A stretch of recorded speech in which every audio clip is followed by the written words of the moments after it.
Hello student, अगर आप class 12th में हो और आने वाली 2025 के बायोलॉजी के पेपर में क्या ट्रेंड फॉलो होगा, कैसे सवाल, किस टाइप के सवाल पूछे जाएंगे, अगर ये जानना चाहते हो तो ये वीडियो आपके लिए है। इस वीडियो को अभी के अभी लाइक करके सेव कर लीजिए, चैनल को सब्सक्राइब करके नोटिफिकेशन ऑन करके रखिए, क्योंकि ऐसे ही इंपॉर्टेंट वीडियोज इस चैनल पर हम प्रोवाइड करते रहते हैं। इस वीडियो के अंदर हम 1000 लाइक टारगेट रखते हैं, जैसे कि आप कंप्लीट कर दोगे हमेशा की तरह। और चलिए फिर बिना किसी टाइम पास करके इस वीडियो को आगे बढ़ाते हैं, है कि नहीं। अब इसके अंदर सबसे इंपॉर्टेंट चीज, जैसे थंबनेल में आपने देखा है, जैसे कि लास्ट 5 ईयर्स का हमने ना पेपर एनालिसिस किया है, ट्रेंड कि किस प्रकार से क्वेश्चन पेपर जो है वो कैसे आ रहा है हर साल, वो हमने देखा। क्या चेंजेस हो रहे हैं, क्यों चेंजेस हो रहे हैं, इस साल कैसे चेंजेस आ सकते हैं और आपको क्या करके जाना है, क्या नहीं करके जाना है, सब कुछ मैं बताऊंगा। वीडियो थोड़ा 10-12 मिनट का हो सकता है, इसलिए अंत तक देखिए, बहुत जरूरी होगा ट्रेंड एनालिसिस, और ये जरूर करके जाना जो मैं बता रहा हूं वो। चलो आगे बढ़ेंगे। हाँ देखो, सबसे पहले ट्रेंड एनालिसिस में पहला क्वेश्चन, ऐसे क्वेश्चन 2, क्वेश्चन 3, क्वेश्चन 4, 5, ये सब मैं आपको डायरेक्टली बताऊंगा कि देखो ये ऐसे सवाल आए थे और ऐसे सवाल क्यों पूछे गए, वो भी बताऊंगा। उसके पहले मैं आपको बताता हूं, देखो जो भी सारे सेंटर्स है जहां पे एग्जाम होती है, आपको पता है वहां पे चीटिंग चलती है ना। Yes sir. और जिसके कारण क्या होता है कि सीईटी और नीट और इसको बहुत ज़्यादा डिमांड आ रही है, लेकिन बच्चे बोर्ड एग्जाम की तैयारी अच्छे से नहीं कर रहे। लेकिन अगर बोर्ड की तैयारी नहीं करेंगे तो सीईटी और नीट में अच्छा स्कोर नहीं आएगा, क्योंकि बेस जो होता है वही तो बोर्ड है ना। बेस वहाँ पे इंफॉर्मेशन है, नॉलेज है, लेकिन स्टूडेंट वो अच्छे से नहीं कर रहे। साथ ही साथ जो जिनके पास पैसा होता है, जिनके पास नेटवर्क होता है, उनको सारी चीज़ें सप्लाई हो जाती है। अगर आप ये चीज़ से अगर एग्री करते हो तो प्लीज़ मुझे कमेंट करके बताओ कि क्या स्थिति है ना। यस।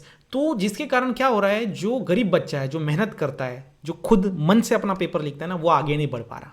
जिसके कारण जो बोर्ड एग्जाम जो है, जो मिनिस्ट्री है अपनी, है ना, उन्होंने क्या किया है, पेपर को ऐसा बनाओ ताकि चीटिंग करने वाला भी पेपर आउट ऑफ ना लिख पाए, है ना। ऐसे टीचर्स जो चीटिंग प्रोवाइड करते हैं, जो बच्चों को हेल्प करते हैं, वो भी इसका आंसर्स ना निकाल पाए, या फिर वो निकालने के लिए समय ज़्यादा जाए, जिससे कारण क्या होगा कि जो बच्चा मेहनत करेगा वो आगे बढ़ पाएगा, और जो बच्चा चीटिंग करेगा वो इसमें ही फंस जाएगा कि कैसे उसके आंसर्स निकालो। घुमा फिरा के क्वेश्चन डालो, सीधे सीधे मत डालो, घुमा फिरा के डालो।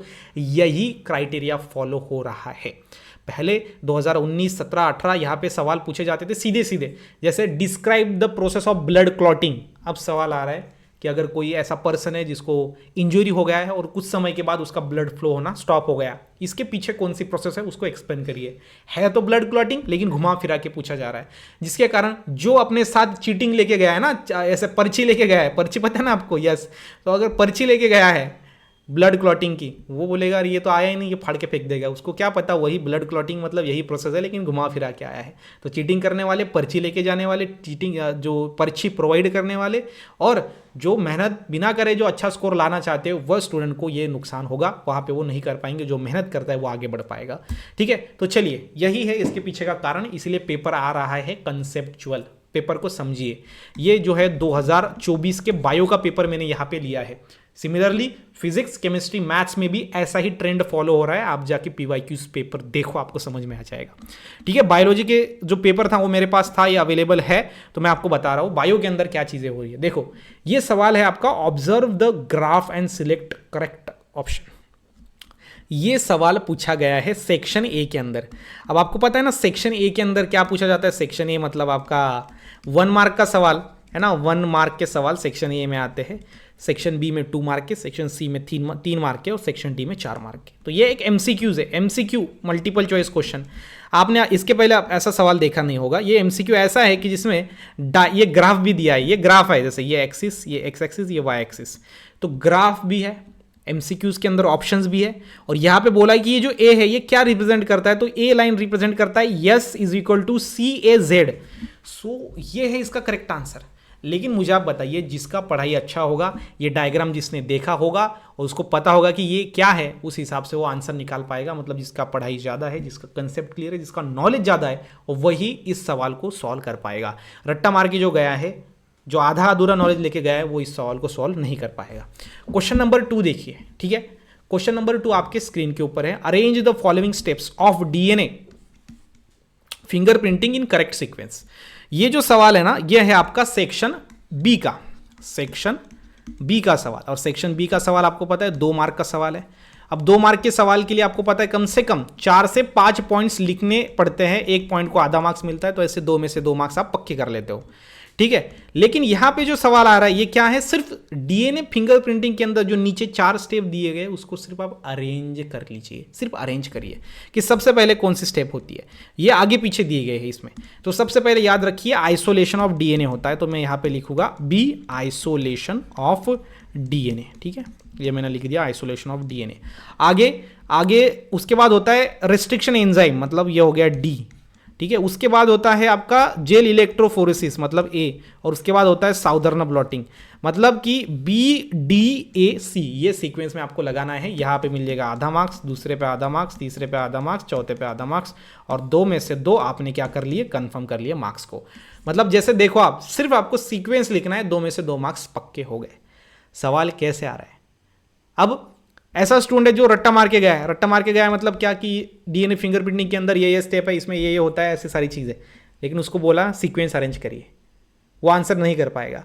ठीक है, अब सीधा सीधा सवाल कैसा था, right a note on DNA fingerprinting process या फिर explain the steps involving in DNA fingerprinting process. ये सीधे सीधे सवाल। अब घुमा फिरा के सवाल कैसा, arrange the following step of DNA fingerprinting in correct sequence. सिर्फ स्टेप को बता दे तू, बाकी तू तेरे पास कितना नॉलेज है वो मत बता, सिर्फ स्टेप्स को आगे पीछे करेक्ट सीक्वेंस में स्टेप्स को लिख ले। ठीक है, ये 4 स्टेप्स पूछे गए थे, ऐसे ही 5-6 अगर स्टेप्स पूछे तो वो भी ऐसे बोल सकते कि करेक्ट सीक्वेंस में बता देकर, बस। ये है घुमा फिरा के पूछने वाला सवाल, टेढ़ा सवाल। इसमें ये अब सीधा सीधा ये डायग्राम काट के सीधा एमसीक्यू पूछा जा सकता था, नहीं, लेकिन डायग्राम भी डालो, उसमें ए भी डालो और ए को रिप्रेजेंट करने वाला नीचे एमसीक्यू के अंदर ऑप्शन भी डालो। ठीक है, ये है टेढ़े सवाल। तो एग्जाम में पूछे जा रहे हैं अभी टेढ़े सवाल, जिसका नॉलेज अच्छे से है, जो कंसेप्ट को समझ पा रहा है, वही इस क्वेश्चन को सॉल्व कर पाता है। ये चीज़ें याद रखिए। अब साथ ही साथ मैं आपको एक इंपॉर्टेंट चीज़ बता रहा हूँ कि बायोलॉजी के लिए हमने ना ये मोस्ट इंपॉर्टेंट बुक बनाया है, जो बोर्ड के लिए भी है, सीईटी के लिए भी, दोनों के लिए भी है। इसमें आसान भाषा में थ्योरी दी गई है, जिसमें माइंड मैप्स है, जिसमें बोर्ड एग्जाम के पीवाईक्यूज है, जिसमें सीईटी के 400+ एमसीक्यूज है इसमें दिए गए, चैप्टर वाइज, हर एक चैप्टर के बाद में। इसकी सैम्पल पीडीएफ आप डिस्क्रिप्शन में लिंक है, वहाँ से देख सकते हो, और बायो स्टडी ऐप से इस बुक को आप ऑर्डर कर सकते हो। प्राइस है 220 रुपीज़, डिस्काउंटेड प्राइस है, 30 रुपीज़ ऑफ मिलेगा, वैसे 250 रुपीज़ प्राइस है, और 220 में फ्री होम डिलीवरी के साथ महाराष्ट्र के अंदर 3 से 4 या फिर 4 से 5 मैक्स टू मैक्स 5 दिन के अंदर बुक आपके पास होगा। तो ये सीईटी के लिए आप प्रिपेयर कर सकते हो, अभी के अभी जाके एक बार चेकआउट कर लीजिए। ठीक है, ये दूसरा सवाल। अब तीसरा सवाल समझिए। तीसरा सवाल आपका सेक्शन सी से है, मतलब कि ये सेक्शन बी वाला है। सेक्शन बी मतलब ये 2 मार्क का सवाल। देखो सवाल कैसे पूछा गया है, ये पूरे सवाल 2024 के बायो के पेपर है, पिछले साल के। तो 25 में आएगा तो इससे कुछ अलग नहीं होगा, यही इस तरीके से पैटर्न होगा। आइडेंटिफाई एंड डिफाइन, देखो क्या गया है, आइडेंटिफाई ए एंड बी और उसको डिफाइन करिए।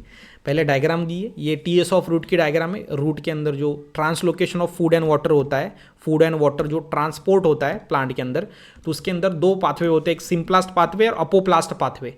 तो वो आपको यहाँ पे बताना है कि एक जो डायरेक्टली ये सेल के अंदर से जा रहा है कॉर्टेक्स से, और दूसरा जो है इंटरसेलुलर स्पेसेस से जा रहा है, तो इस चीज़ों के सिम्प्लास्ट और अपोप्लास्ट पाथवे कहा जाता है, और इसको आपको डिफाइन करना है। मतलब देखो सवाल कैसे आ रहे हैं घुमा फिरा के, है ना। यस सर, कुछ स्टूडेंट को ये डायग्राम दिख जाएगा तो ए और बी लिख पाएगा, लेकिन वो आइडेंटिफाई तो कर देगा लेकिन डिफाइन नहीं कर पाएगा। और तुरंत जो चीटिंग कर रहा है, जिसको नॉलेज नहीं है और जिसने देख के आंसर्स लिखे, उसको तुरंत जो चेकर को पता लग जाएगा और वो उसको अच्छे से उस प्रकार से ही मार्क्स देगा, है ना। ये चीज़ समझिए आप। तो जिसका नॉलेज ज़्यादा है वही पेपर को सॉल्व कर पाएगा। ऐसा पेपर में चेंजेस लाया है, क्योंकि आपको पता है अगर सेंटर पे गाड़ी भेजा तो आपको पता है सेंटर के बाहर 5-10 किलोमीटर में क्या होते हैं, लोग बैठे हुए होते हैं ना। जैसे ही गाड़ी आता है सेंटर को मैं फोन जाता है, अरे अरे पैकअप कर लो सब, है ना। और सब कुछ पैक करके फिर वहाँ पे क्या होगा, चीज़ें बनेंगी, है ना। मतलब तब तक सब साफ हो जाएगा। तो उस हिसाब से पेपर को ही ऐसा बनाया है ताकि सीटिंग ना हो सके, और ये बहुत अच्छा काम है। आगे देखिए क्वेश्चन नंबर 4 सेक्शन सी का ये सवाल है। सेक्शन सी मतलब 3 मार्क के सवाल। देखो यहाँ पे डायग्राम दिया गया है, सबसे पहले इसको आइडेंटिफाई करना है, ए बी सी क्या है आइडेंटिफाई करो, बाद में उसके फंक्शंस लिखो। अब सीधा सवाल था, right a note on acidophil, basophil and lymph. देखो न्यूट्रोफिल है ये, ठीक है, ये बेसोफिल है और ये मोनोसाइट है। तो ये तीनों के नाम लेके ऐसा बोल सकते थे, राइट देयर फंक्शंस, नहीं, यहाँ पे उसके डायग्राम दिया, उसको आइडेंटिफाई करो, उसके फंक्शन लिखो। ये सवाल है घुमा फिरा हुआ सवाल। और अगर आपने अच्छे से नॉलेज अगर नहीं गेन किया तो आप इसको सॉल्व नहीं कर पाओगे। पेपर आपके लिए हार्ड जाने वाला है, बायो का भी, फिजिक्स का भी, केमिस्ट्री का भी, मैथ का भी। ये सिंपल चीज़ है, ये मैं गारंटी के साथ बोल सकता हूँ, क्योंकि ट्रेंड वैसा एनालिसिस है, ट्रेंड बता रहा है। क्योंकि पहले सवाल देखो, आप पहले क्वेश्चन पेपर देखो, सीधे सीधे क्वेश्चन पेपर थे, अब टेढ़े टेढ़े है क्वेश्चन पेपर। उसके बाद क्वेश्चन नंबर 5 आप देखो, जैसे कि है 31 नंबर का, interpret the following diagram A and B diagram क्या है, उसको थोड़ा सा अच्छे से एक्सप्लेन करिए और इसमें क्या चेंजेस होते हैं, इंटरनल स्ट्रक्चर बॉडी के अंदर क्या चेंजेस आते हैं वो भी आपको एक्सप्लेन करने हैं। ऐसे सवाल पूछे जा रहे हैं जो 4 मार्क का सवाल है, देखो डायग्राम उसके अंदर पूछी गई है। तो जो जिसका नॉलेज अच्छे से है वही इस एग्जाम को टैकल कर पाएगा और वही अच्छे मार्क्स ले पाएगा, ये चीज़ें मेरी कंफर्म है और मैं बताना चाहूँगा। तो आपको क्या करना है, आपको ऐसी चीज़ें पढ़नी है जो नॉलेज देगी, है ना। हर एक कंसेप्ट को जब आप पढ़ते हो तो उसमें समझ के लीजिए कि घुमा फिरा के सवाल आया तो कैसे सॉल्व कर पाते हो।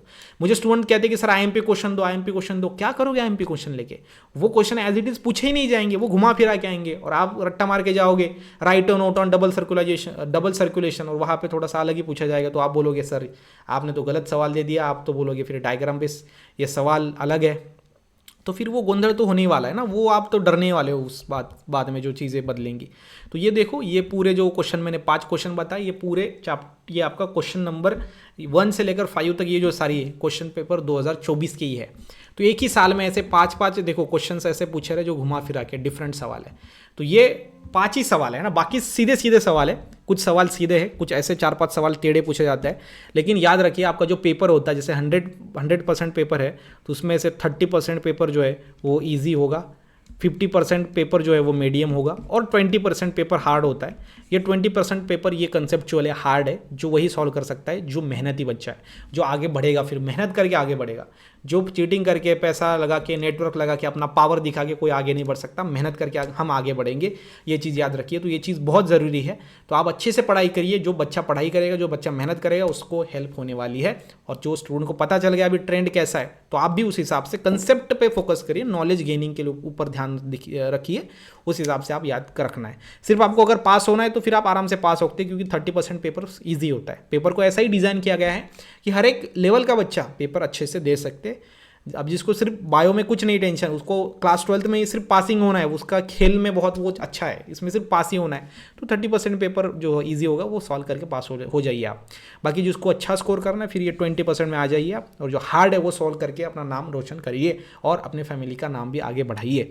तो साथ ही साथ मुझे लगता है आपको समझ में आया होगा कि ये ट्रेंड एनालिसिस क्या कहता है। और वीडियो अगर अच्छा लगे तो वीडियो को लाइक, चैनल को सब्सक्राइब करके रख देना। मिलेंगे नेक्स्ट ऐसे ही अमेजिंग वीडियो के साथ, तब तक के लिए stay happy, stay motivate. Thank you so much.